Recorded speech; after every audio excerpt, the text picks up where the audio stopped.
وإذا الجحيم سعرت وإذا الجنة أزلفت علمت نفس ما أحضرت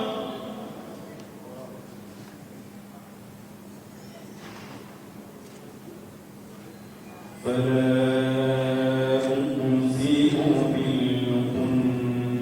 الجوار الكنس والليل إذا عسعس والصبح إذا تنفس إنه لقول رسول كريم ذي قوة عند ذي العرش مكين الله أكبر. Quel serait ton devenir ëllëg loolu yàlla def na ko ci kon ñi mu am mooy xale yi war nañ leen a jàppale tàggat leen war nañ leen a jàppale est-ce que ñoom sol ci ñoom toutes les aptitudes qui peuvent faire de ñu nekk de bons citoyens war nañu tàggat ci seen jëm ñoom xale yi ñu nekk ëllëg xam réew mi mooy ëllëg kenn ku ne xam nan la ñuy def ba jàppale leen te loolu nag yaakaar naa ne institution bi et institution ANAMI ci loolu la consacré pour d'avoir choisi la voie de l'excellence pour que ces jeunes ñu xam ni ëllëg yam rek ci lii déedéet il faut être dans la communauté de l'excellence et Maodo faisait partie de ceux à qui inspirer son monde, toute sa communauté, de faire partie de cette communauté de l'excellence. ñetteel bi mën nañu ko ci yamale parce que c'est employé facette personnalité dafa yàgg waaye mën nañu daan rek le régulateur social. C'est Abdou en tant que régulateur social. Pourquoi? Parce que yàlla moo ko defaloon loolu. mu nekk bi mooy il était formé dans le giron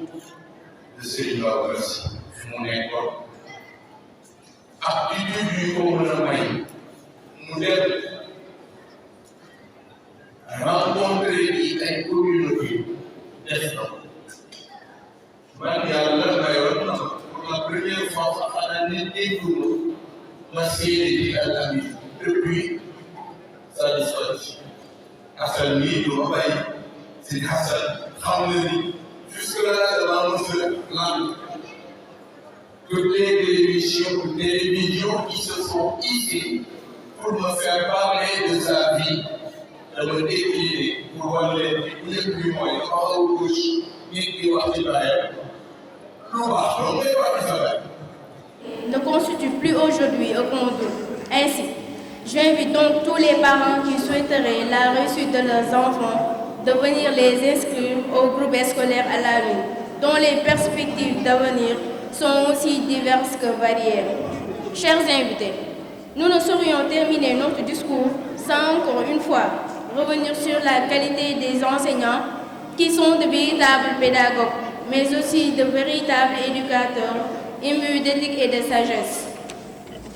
Mesdames, Messieurs, notre défi majeur à nous, élèves du groupe scolaire Al-Amine, c'est de nous comporter en modèle pour maintenir très haut le flambeau, afin que les futurs cadres de ce pays puissent être issus de notre établissement, perpétuant ainsi la mémoire de notre vénéré parrain, Maulaya Abdoul Aziz Sy Al Amine, dont son nom et sa piété illuminent et continueront à illuminer davantage nos pensées et nos cœurs. Je vous remercie de votre attention, que la fête soit belle. dëgg yàlla xaw nañoo jaxasoo tuuti ndax dafa alxuraan dafa am lu muy def ci ñun kon defe naa ni laytaay ji dëgër na ñu sant Yàlla bu baax a baax Monsieur le maire de la commune de Tivaouane, Messieurs les adjoints au maire de la commune de Tivaouane, Messieurs les membres du conseil municipal de Tivaouane, les autorités coutumières et religieuses ici présentes, Monsieur le promoteur du groupe scolaire Al-Amin, Monsieur le représentant du parrain, chers parents d'élèves, chers invités, chers élèves, chers récipiendaires. Permettez-moi tout d'abord de vous dire que l'usage me contraint aujourd'hui de prendre la parole en cet instant solennel à mon nom et au nom de toute l'administration du groupe scolaire Al-Amin. En effet, en tant que doyen de la structure, mes pairs m'ont fait l'honneur de confondre leurs paroles dans la mienne pour m'adresser à vous. À mon niveau, je consens avec toute modestie qu'être le doyen du groupe ne suffit pas pour m'adonner à un tel exercice, car je suis sûr de ne pas être à la hauteur. Et à la hauteur de cette tâche à laquelle la confiance et la courtoisie me contraignent. Néanmoins, je vais essayer de me lancer dans cette aventure qui s'avère déjà périleuse. Ceci dit, toute l'administration du groupe scolaire Al-Amin, tout le corps professoral, les enseignants de l'élémentaire et les membres de l'encadrement vous souhaitent la bienvenue. Ils vous expriment toute leur gratitude pour avoir accepté de venir répondre massivement à leur invitation et partager avec eux cette cérémonie qui nous réunit et qui est dédiée à l'enfant. Chers invités, vous me permettez encore une fois de vous rappeler qu'occasion ne pouvait être meilleure que celle-là qui consiste à récompenser les élèves qui se sont illustrés de par leur travail et leur conduite durant l'année scolaire 2021-2022. J'allais dire pour fêter l'excellence. Mesdames, Messieurs, dans ce contexte particulier, on ne saurait parler des enfants sans pour autant se rappeler de mémoire qu'il y a 17 jours, plus précisément dans la nuit du 25 au 26, que périssaient 11 bébés au centre de néonatologie de l'hôpital Mame Abdou Aziz Sy Dabakh de Tivaouane, suite à l'incendie tragique qui s'est déclaré dans ce service. Nous nous inclinons pieusement devant la mémoire de ces jeunes anges qui, venus au monde, sont aussitôt repartis sous la pointe des pieds. J'allais dire le temps d'une rose. Le groupe scolaire Al-Amin présente ses vives condoléances au khalife général des Tidianes, aux parents des victimes, à toute la population de Tivaouane et compatit à leur douleur. Aujourd'hui, nous ne sommes pas là pour pleurer des enfants qui sont partis à jamais, mais au contraire pour fêter des enfants imbus de qualités intrinsèques et porteurs d'espoir et qui constituent l'avenir de demain. C'est d'ailleurs cela qui explique tout le sens de cette cérémonie qui nous réunit aujourd'hui. Pour revenir à la cérémonie de ce matin, permettez-moi encore une fois de m'adresser à nos valeureux récipiendaires pour leur rappeler qu'ils sont aujourd'hui arrivés à ce stade de l'excellence qui, par définition, est le degré éminent de perfection parlant de soi. Parlant d'une personne, autant pour moi. Nous sommes conscients, chers récipiendaires, que si vous êtes parvenus à ce niveau, c'est parce que cela est dû à un véritable don de soi. Cela est également dû au renoncement à beaucoup de choses, bref, à des sacrifices énormes pour vous consacrer à l'essentiel, j'allais dire pour vous consacrer aux études. nous vous exhortons à persévérer dans l'effort pour ne pas dévier de ce chemin que vous vous êtes tracé, car comme le dit l'adage, il est facile de se hisser au sommet, mais le plus difficile est de s'y maintenir. Pour cela, sachez que ce n'est pas le chemin qui mène qui est difficile, mais c'est le difficile qui est le chemin. Nous rappelons que l'excellence constitue une quête perpétuelle. Elle est une notion asymptotique vers laquelle on tend mais que l'on n'atteint jamais. D'où toute la problématique liée à ce concept. Chers récipiendaires, on ne saurait terminer sans pour autant vous rappeler que Serigne Abdou Aziz Al Amine est le parrain de ce joyau qui représente votre établissement. C'est pour cela que nous vous invitons à faire de ses enseignements et de sa doctrine votre viatique, car il vous éloignerait des risques de déperdition et des pertes de valeur et de repères dont sont victimes la jeunesse d'aujourd'hui. Je vous remercie de votre très aimable attention. kaddu Cheikh Mamina Diop la ci jëflante gu baax ak ñi mu jëflanteel ñi jàpp ci bis bi te fekk si ko waaye tabarakallahu si Malick ma bëgg rek bala maa dugg ci remercier ñii li may wax insha allahu rabbi du passé 3 minutes waaye Seydi Mouhamadinil Moustapha Sy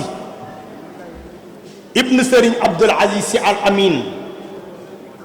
nga xamante ni fi baayam sampoon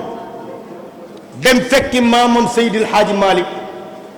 moom si Malick bi mu egsee gas na ba mu xóot mu dëgëral ko ba ku ñëw xam ni fi Serigne Abdou taxawoon Seydi Mouhamadou Moustapha Sy ci ndigalu ay waajuram ak ci ndigalu ay magam romb na ko jëm fi nga xamante ni ñun taalibe Cheikh Ahmad Tidiane Chérif yi foofu lañ bëgg a yegg kon si Malick ñu ngi lay sant sëriñ bi sa diggante yow ak Cheikh Mamina Diop laa bëgg nit ñi xam ni commencé wul tey ma nga tàmbalee ci diggante sa maam Cheikh Seydil Hadji Malick Sy ak ci diggante maami Cheikh Mamina ñu gën koo xam ci jawriñ may sa mbay ndax tabaarkalla léegi rek bi ma egsee la ma sama bàjjan bintu sóor a tegal benn vidéo ma dégg ci Seydi Mouhamadou Mansour borom daara yi di nettali ni sëriñ bi keroog bi commandant ñëwee seet si sa maam Seydil Hadji Malick ni ko taalibe yi ñu la jox dama leen di bind yóbbu leen ñu dem armée sa maam Seydil Hadji Malick daf leen wax ni leen benn njaboot laa amoon muy Ahmed Sy te jox naa leen ko mu des te Saloni kon doomi jàmbur yi ñu ma leen indil li ma leen di jox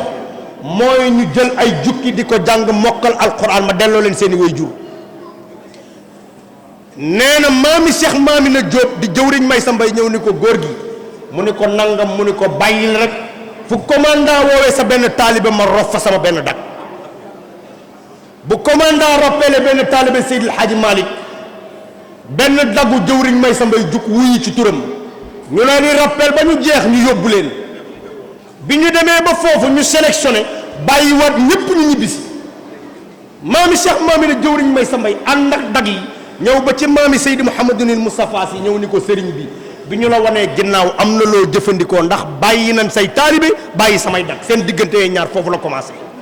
kon sëriñ bi bu Cheikh Mamina dafay njàmbaar bi jël école bi tudde ko sa baay mooy xam na ni sëriñ Abdoul Aziz Al Amine tànki kanam la am amul tànki ginnaaw yàlla na mbir mi jëm ca kanam ci barke yonent bi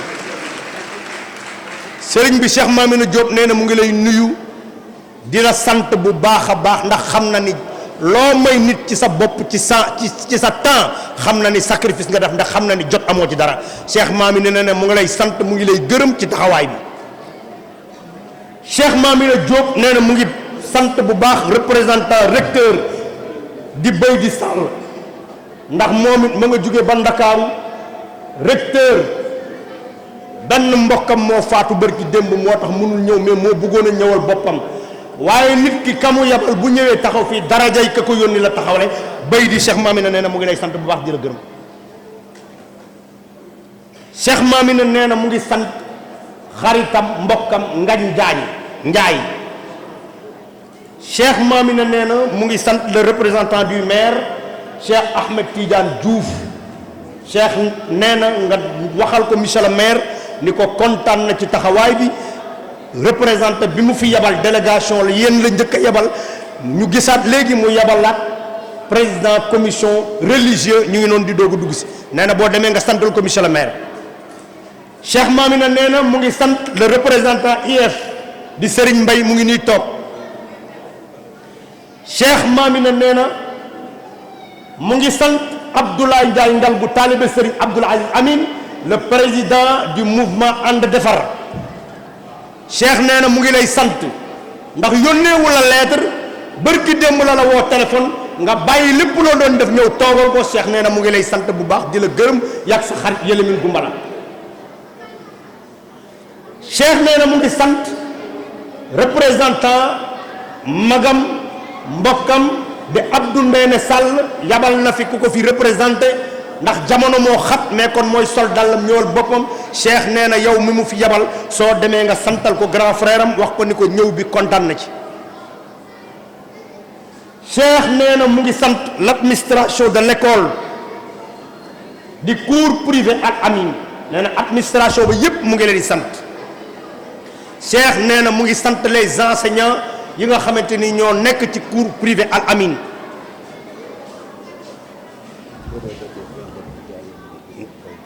Gaydel d'accord